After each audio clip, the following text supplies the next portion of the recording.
อุ้ยเห็นไอ้เจ็บ โอ้ยเนาะเดี๋ยวนี้ก็มีแล้วก็สุดท้ายนี้ก็ฝาก FC ถ้าเบิ่งความงามของน้องเดิมวันจันทร์ มาลุ้นนำกัน แม่น นะ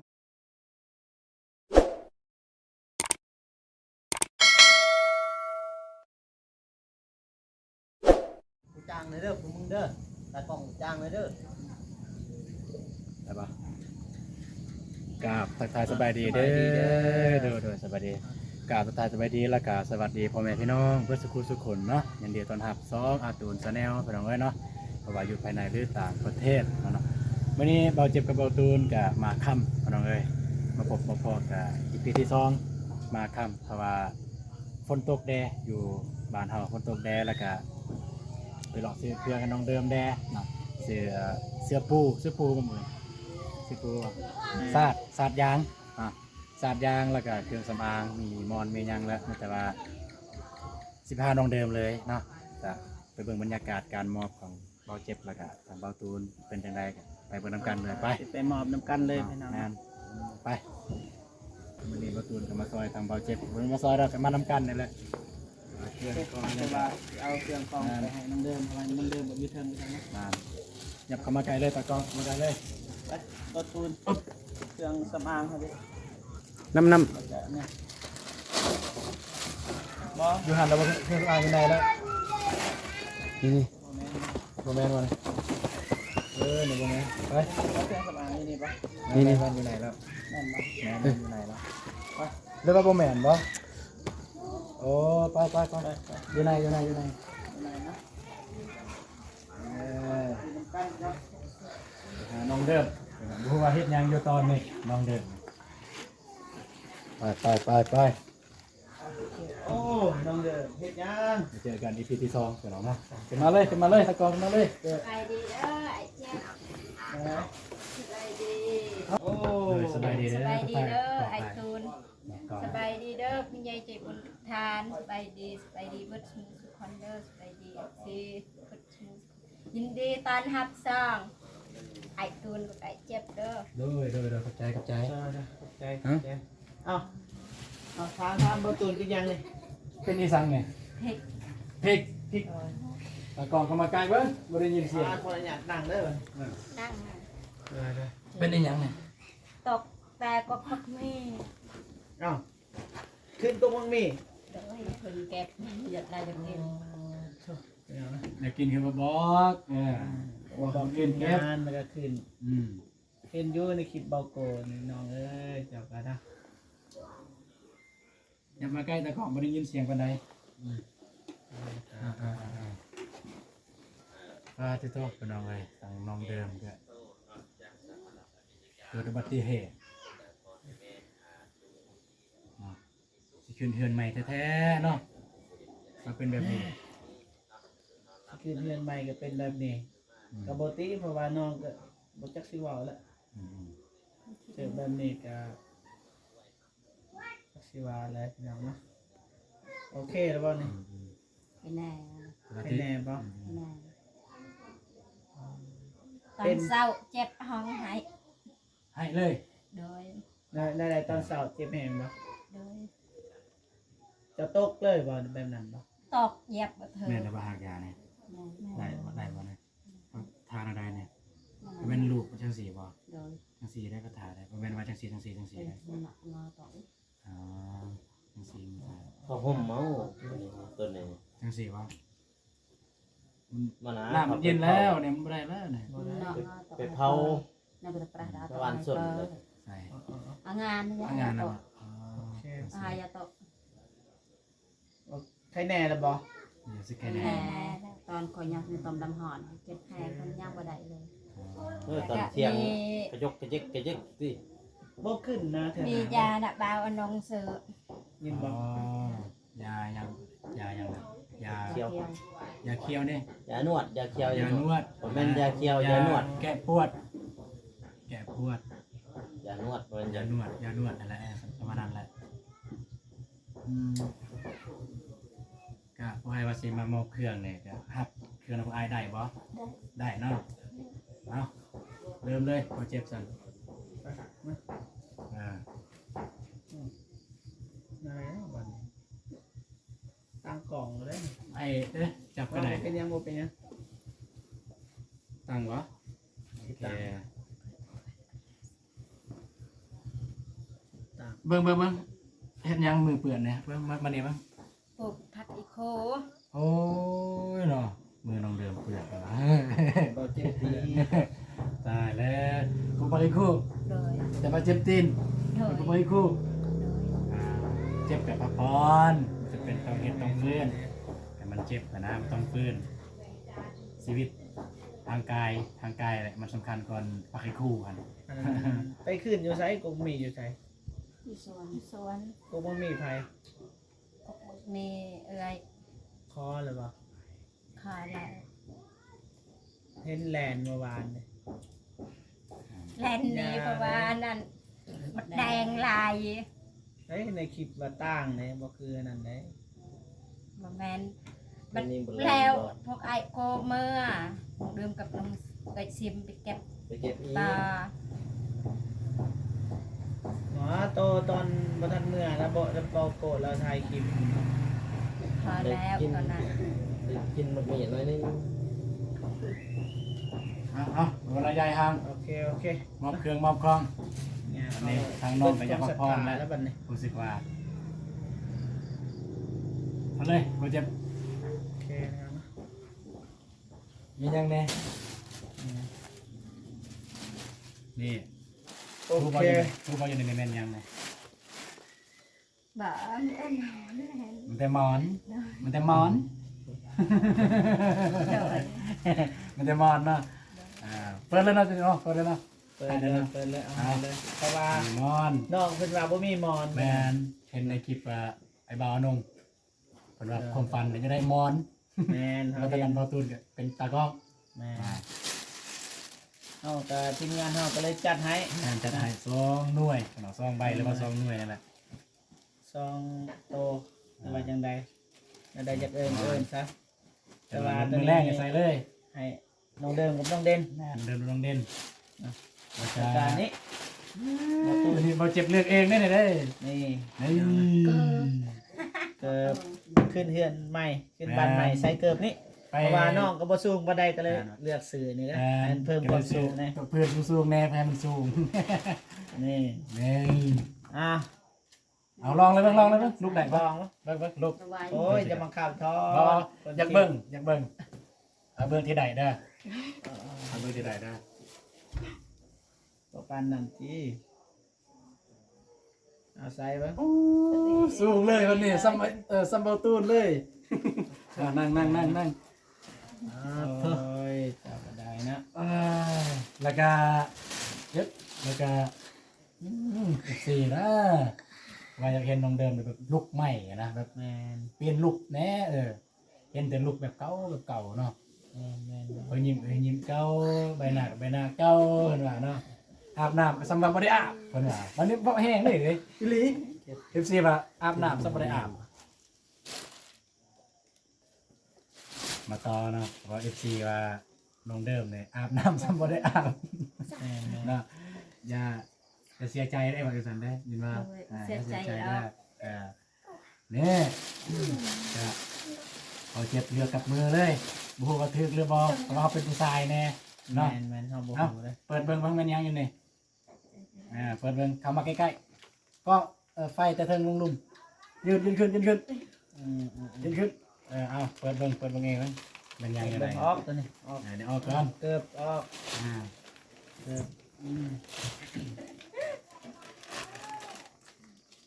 เกิบ ก็ นี่ยังก็ ไอ้ยังเกิบ รู้บ่ เกิบ มันยังหันรู้บ่ โอ้ยทั้งหมด ใครเบิ่ง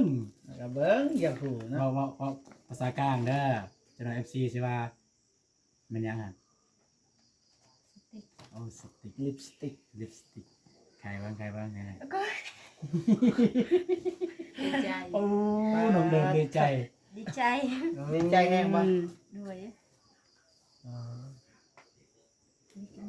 แล้วก็ลืมนี่มอบอันนี้นำ เดี๋ยวนี่แล้วกัน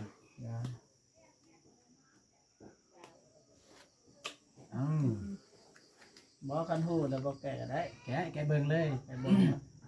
เอาบ่ถือนี่ทางนี้โดย น้องเดิมตื่นเต้นพี่น้อง โอ เอ้ เค ย นี่มือเปื้อน เปื้อนได้มือแหละ เปื้อนบ่ ฮู้ นั่น บ่ ก็ได้ วิธีใส่ในใดฮู้บ่นี่ฮู้บ่ สถานเบ็ดเซ็ม อ๋อสิทางอีซิม อ่า แล้วนี่อีก อีก อุ้ยเห็นไอ้เจ็บ โอ้ โอ้ยเนาะ เห็น เดี๋ยวนี้ก็มี นั่นนี่ โอ้ย ไม่อยากรู้ว่าเด้ล่ะบอลตูนจริงจังได้เมื่อกี้นี่ ได้แต่งมาเป็นคือหลายแต่ เอา อันนี้นี่ฮู้แล้วบ่นี่วิธีใส่แนวใดนี่ บ่ เดี๋ยวสิบอกให้ อันนี้คือเกินมาอย่างนี้ฟอยล์ป่ะ ฟอยน้องอยากใส่ตัวใดก็ได้ รู้สึกว่าสบายเฮาแต้ม ตัวอ นี่ ย่างว่า แต้ ที่ ม สี นั้น แล้วนี่แต้มคิวแต้มหน้าตัวนี้ตึกสีนี่ แม่นมันมีลายใส่ แมนนี่ มีลายรุ่นอันนะรุ่นน้อยรุ่นใหญ่บางแบบใด แบบคืออย่างสี เลือกเอา สีไผ่สีมันเลยอย่างสีนี่อย่างสีนี่มอนี่สีนี่ก็ใส่แต่โมนี่เลยมอนี่แต่อย่างมอนี่เป็นสีนี่ก็ใส่สีนี่เลย บ่แม่นดอก แมนคิดว่า ก็ตัวน้อยตัวใหญ่นี่เฮาเลื แต่ อก ว่านี่ ได้สบาย อันนี้เก็บ เก็บรายละเอียด เก็บคิวรายละเอียดอย่างแถวในว่าอย่าง นี่เท่านี้อย่างนี้อาคารนี่ ตานี่เต็นนี่ ขอบตายเนี่ยนะ หวังว่ามือขึ้นเฮือนใหม่น้องเดิมเป็นคนใหม่เลยวันนี้ แม่นน่าจะงามกว่านี้เกือบจะซื้อให้ โอเคแล้วนี่ สำได้ สุด เกือบ งามโลเกิบเนี่ยแบบนี่ ระวังไอ้เจ็บสิเลิม ระวังไอเจ็บสิลืมเว้าดังๆเบิ่ง บอกเพิ่น ระวังไอ้เจ็บสิเลิม ย้อน เดิ ยัง ม ไอ้เจ็บสีเหลือมย้อนยัง ย้อนน้องดึงแต่งก็คนสบาย อ่าเนาะ ประธานเฮ็ดยังอยู่เก็บเสื้อไผ่ โอเคเรียบร้อยเอาเก็บเมียนบัดนี้ยังมีอีก บอกว่าบ่ทันเก็บ บ่ทันเก็บบ่ เพราะว่าเขาสิเว้าราคา แม่น รายละเอียดราคามันให้แนะนำ อันนี้ก่อน นั่นบ่ ให้แนะนำเบิ่งในคลิปเบาตูนก็ได้เฮาซื้อว่าเท่าใดแต่ว่านำคลิปเบาเจ็บก็สิแจ้งราคาอีก แม่นราคาแบบราคาทั้งหมดเลย แม่นแล้วก็แต่ละอย่างเขาก็สิบอกราคา มีแนวเสื้อไผ่อีกเนาะ โอเคแล้วก็เอ้าตะกองเปลี่ยนเท่านั้นเลยตะกองเจ็บตะกองเบาตูนอันนี้มันยังนี่ลุงเดิมมันยัง เสื้อปู เสื้อปูมันเสื้อได้หมดเลยนี่ บอลโหสาดบ้าง แมนศาสตร์ยางแต่ว่า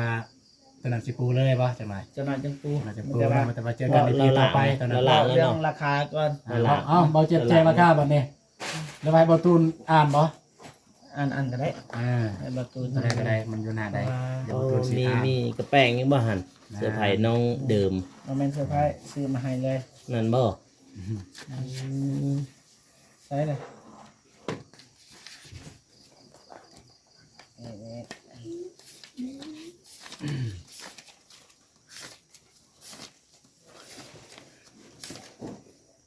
นี่ อยู่ในนี้ว่าทั้งหมดเนี่ย แม่ เอาใกล้ๆกันราคาเท่านี้ได้ป่ะ โอเคโอเค ราคาเท่านี้ เห็นบ่ ราคากีบราคาบาทนี่ นี่บ่ราคาเสื้อไผ่น้อง จัดทีละอันเลย แมนเดี๋ยวประตูนสีอ่านให้ฟังเพื่อนน้องเลยเนาะงบในการซื้อให้น้องเดิมซื้อเครื่องนะทั้งหมดในมือนี้เนาะ แม่น ในมือนี้มันมีรวมทั้งหมดกับประมาณอยู่1 2 3 4 5รายการนะพี่น้องเลยเนาะ ที่รายการ ซื้อรายการเนาะพี่น้องหนึ่งก็คือซื้อศาสตร์ก็คือศาสตร์ตัวนั้นเลย นี่ ศาสตร์ยางฮัดตัวสิปูพื้นของน้องเดิมนี่แต่ดูว่าสิพอตัวไหนแต่คิดว่าทีมงานเราสิซื้อ2 กอเนาะ เย็นอยู่ครับเราจะซื้อ2 กอแต่ว่ายันว่ามันเลือเป็นยังไงยันมันเลือก็เลยได้ซื้อแต่กอเดียวแต่ว่าบ่พอก็ต้องไปซื้อใหม่ซื้อเติมอีก ก็หั่นแหละก็ได้ ซาดในมัน1 กอละ430,000 กีบ สมิธนี่ แม่น เข้าค่ายนี่450แต่ว่าเฮาต่อ ต่อลงได้20,000 แล้วก็ที่สองเป็นมอน มอ น้อง นี่ มอนก็คือมอนนี้น้องเอ้ยมอนมอนก็ตอนแรกบ่เจ็บสิเอามอนเขียวงูเขียวลักษณะงูเขียวแต่พอไปมาได้ ได้สีฟ้า แต่สีฟ้าซิลซีแต่ซิลซีก็มีซ่อมหน่วยน้องเอ้ยหน่วยละ40,000แต่ว่าราคาเต็มเท่าไหร่ราคาเต็ม ราคานี่ 45 แมนแต่ว่าต่อลงได้ 5,000 5,000พอดี10,000 พอดี2หน่วยกับ10,000หน่วยก็อยู่80,000กีบเนาะพี่น้อง80,000กีบแล้วก็เกิบก็คือ นี่ นี่ เข้า หรือภาษาไทยเอิ้นว่าลองเท่าว่า โอ้ ลองเท่าส้นสูง สูงระบาดเนี่ย เพิ่นสูง เบอร์ยังฮะ เบอร์38 เบอร์ แต่ว่าตัวน้อยสุด 38 เลยเนี่ยน้อยสุด พอดีบ่เนาะ พอดี พอดีบ่ พอดี นอนลองใส่ ลองแล้ว ใส่แล้ว ลอง โอ้ ราคาก็100,000กับ50,000กีบเต็มเท่าไหร่เต็มชื่อวะมันมีต่อนั่นแหละนี่มีต่อ ลืมนะ เอาตัวเต็มเลยซะสำคัญตัวเต็มและสำคัญพี่น้องเอ้ย เงินเฮาจ่ายออกไป แม่นเงินที่เขาจ่ายออกไปมันจะดีเท่านั้นตัวสำคัญนะแล้วก็เครื่องสำอางพี่น้องก็คือซุ้มนี้แหละเครื่องสำอางซุ้มนี้เครื่องสำอางเบิ่งน้อยๆอย่างสิแต่ว่าราคาเนี่ยอยากสูงเลยพี่น้องเอ้ยก็ถืออยู่335,000แต่ว่าต่อได้ 5,000 กีบก็ยังเหลืออยู่330,000 กีบพี่น้องเอ้ยเนาะ ได้แต่ว่าเฮาไล่ย่อยอีก รายย่อยอีกอยู่ ไล่ ได้ ไล่ย่อยอยู่นี่พอจดไว้แล้ว โอ้อยู่นี่ ตัวนี้บ่ ตัวนี้นี่ นี่ ตัวนี้นี่ ตัวนี้แสนกีบ 100,000ตัวนี้ แสนกีบ ตัวนี้นี่จดไว้เลยบ่เก็บจดเอง35,000 ตัวนี้นี่85,000 อ๋อ ตัวนี้นี่25,000 35,000 ตัวนี้นี่30,000ตัวนี้ 30,000 ตัวนี้นี่35 เนี่ยฮะ 35,000ปล่อย ปล่อย ฟอยแต่งหน้า ตัวนี้นี่ 25,000 25,000 สหา บัดนี้แหละน้องเดิมสิได้งามนะบัดนี้ แล้วก็สิบอกวิธีใช้บัดนี้ ยังสรุปนี่ยังทั้งหมดก่อนเนี่ยยังมีทั้งหมดได้เงินนะ หมดโอเค นาน นี่ พอดีรวมทั้งหมดนั่นแหละ990,000 กีบแต่เป็นบาทก็1,572 บาทพี่น้องเนาะแต่ว่าการเบาเจ็บแล้วก็ทีมงานไปจ่ายตลาดยีนี่ให้น้องเดิมเท่านี้ อันนี้งบนี่เป็นของบ่เจ็บกับบ่ตูนบ่ บ่แม่ งบเป็นของผู้ใหญ่ ของผู้ใหญ่ใจ แต่ว่า ดี แม่นได้แจ้งแล้วต้นคลิปแล้วก็อยู่ในคลิปของตูนก็ได้แจ้งคือกันงบของผู้ใหญ่แต่ว่า แจ้งให้ FC เฮานี่ แม่นแต่ว่าผ่านทางเบาเจ็บเป็นสะพานบุญ แต่ว่าเฮาก็ไปนำกัน แม่น ยาม ไปนำกัน เงินเสียนี่นะ แม่น มันยามไปก็อยากไปหลายคนมันยังดี อะไรอีก เอาแนะนำให้น้องเพิ่นใส่ แนะนำ รู้จักวิธีใส่หรือบ่ แต่ว่าเบาตูนกับบุค่อยหูเลยคือ อันนี้มัน วิ่ง กันแดดวะน่ะ บ่ตูน บ่ คันว่าบ่ตูนฮู้จักนี่แม่นเจ้านี่กระเทยกันเลยวัน เอาเวียดนามกัน ได้ ขั้นตอนทำอิฐนี่ก็ตัวอย่างว่าอาบน้ำแล้วว่าช่วยหน้าแล้ว อันนี้ เราต้องใส่นี้ เอามามากเถิด มักหน้า เราได้มากหน้าเชิญ ใส่ตัวนี้ก่อนให้มันซุ่ม นาน เข้าใจปะเอาใส่ตัวนี้ขั้นตอนที่2เขาใส่นี้ ใส่ทั้งกันเนี่ย ตัวนี้กันแดดเด้ โดย ตัวนี้นี่กันแดดน้องก็ใส่พอดีใส่ตัวนี้แล้วพอดีมาใส่ตัวนี้ตัวนี้ตัวนี้ อันนี้มันยังไม่ได้แกะไป มันใส่ตัวนี้ ใส่อันนี้ อันนี้ก็ใส่แบบทัวหน้าเลย อันนี้ใส่ทัวหน้า ปัดเลย ปัดเลยคือเห็นบนในคลิปเนี่ยคือเสียงเฮลิคอปเตอร์ตบแม่นี่แหละตัวนี้แหละประจับมันสิเปื่อย เจ้าก็บ่ได้ แม่ตัวนี้แหละ ได้แล้วก็ตัวนี้นี่ให้หน้าแดงตัวนี้ขั้นตอนสุดท้าย แอมแดง อยากใส่แถวใดมันแดงหน่อยหนึงอะนะบ่ต้องใส่ลายอยากใส่ตัวนี้เข้าใจบ่ โดย ตัวนี้นี่อันนี้นี่เข้าใจบ่นี่ สุภาพเวชเซน เป็นรายละเอียด ท่านบ่เข้าใจสิอธิบาย บ่เข้าใจเลย ตัวนี้นี่จะให้แดงหรือว่านี่แถวขอบ เก็บ ตาร ายละเอียดนะ แถ ประกอบตายังจะให้แบบแต่งแถวตานี่นะนี่นะตัวนี้นี่โอเคป่ะอันนี้ก็ฟอยมันนี่ก็ประมาณนี้นะนี่ก็บ่มีหยังไรก็ประมาณนี้ซื้อให้น้องเดิมแล้วก็สิ่งสำคัญแม่นนี่บ่แม่นสีหน้าเด้อบ่ตูนนี้เพราะว่าเฮาสิปูคันบ่พอมื้ออื่นเฮาสิซื้อมาอีก ซื้อเติมมันซื้อมาซื้อเติม ซื้อเติม งาน ยานมันเหลือนะถ้ามีว่าเฮาสิซื้อซองแต่ว่ามีอ้ายคนหนึงว่าเพิ่นเคยใส่ว่าเหลือเพิ่นว่าเฮาก็บ่ฮู้เด้เฮาก็ซื้ออันเดียวแม่น มันปูเบิดเลยบ่แทน แม่นปู ทั้งในทั้งนอกเลย โดย ถ้ามันพอ เถือ ประมาณนี้ น่าจะพ่ออยู่ นะ น่าจะเรือ ลาวๆก็เงินเบิดมื้อนี้ก็อะไรล่ะเงินเบิด990,000 กีบเงินไทยก็ ประมาณ1,572 บาท 1,572 บาทพี่น้องเนาะประมาณนี้นี่ ตะกองจากไทยกับไทย นี่ อันนี้มันเงินกีบแต่บ่ได้เขียนจำนวนเต็มเนาะ แม่น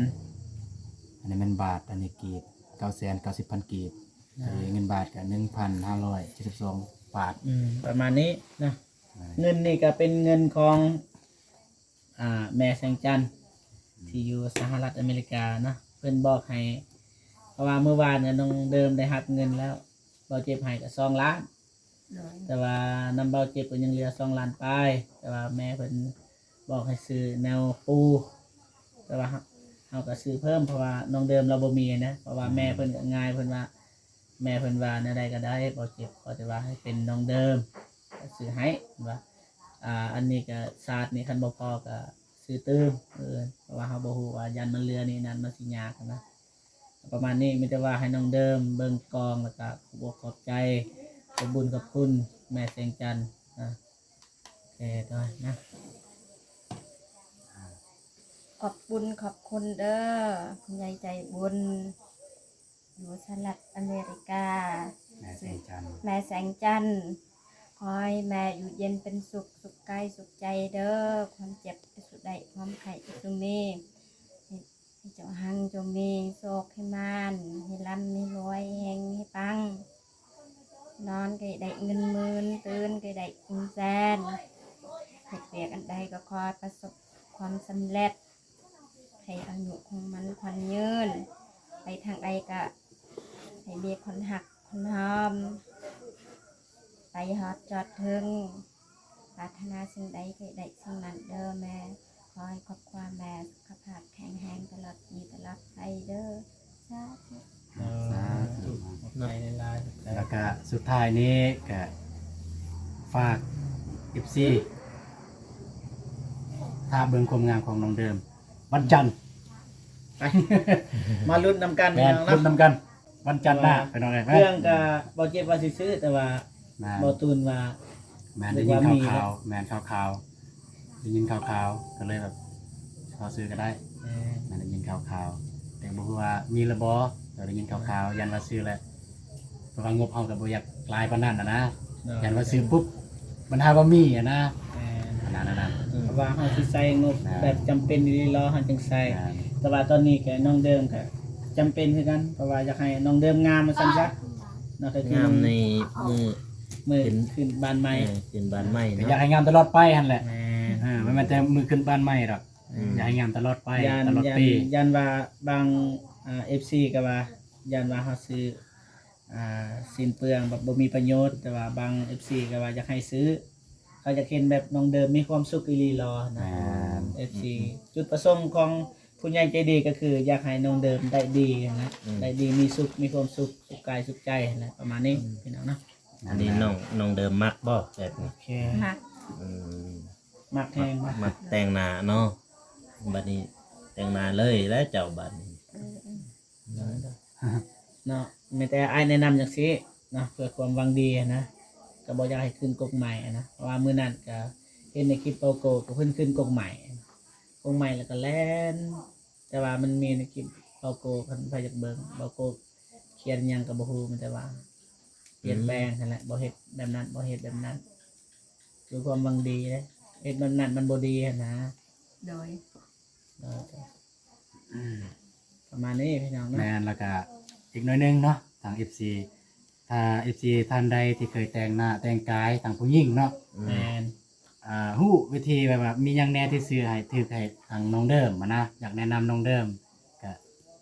เมนเลยไปเมนเลยก็ได้ว่าซื้ออันนี้ซื้ออันนั้นเด้อให้น้องเดิมคือแม่นอยู่เฮาซื้อคือสบายสิยันบ่ถือกันนะ บ่ถือ นั่นล่ะ เดี๋ยวไม่ได้ว่าจังซี่อีกเพิ่มเติมหน่อยหนึง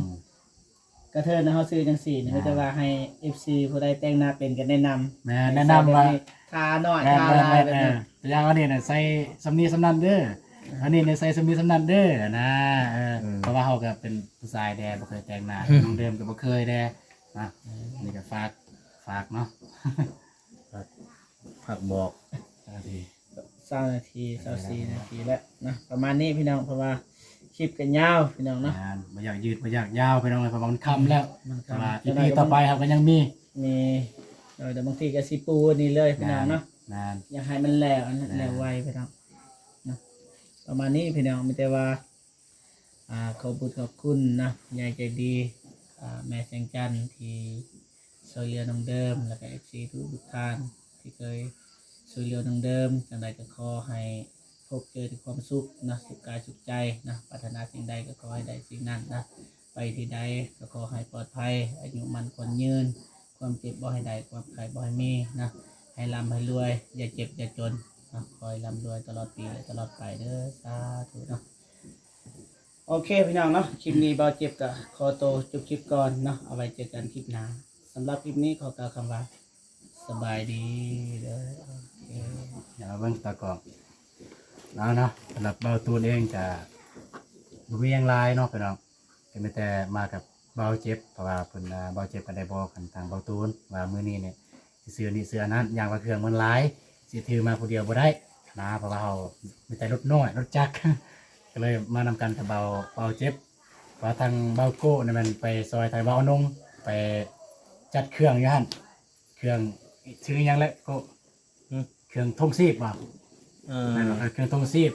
บาตูนบ่ได้ไปนำบ่ได้เบาโกไปหาเบานงบ่ได้เบาตูนเนี่ยไปนำเบาเจ็บนะโอเคสำหรับคลิปนี้ก็สิจบเพียงเท่านี้พี่น้องเอ้ยพอๆกันในคลิปต่อไปทางทีมงานเฮาจะปูเพื่อนสิเป็นอะไรติดตามในคลิปต่อไปเจอกันบ๊ายบาย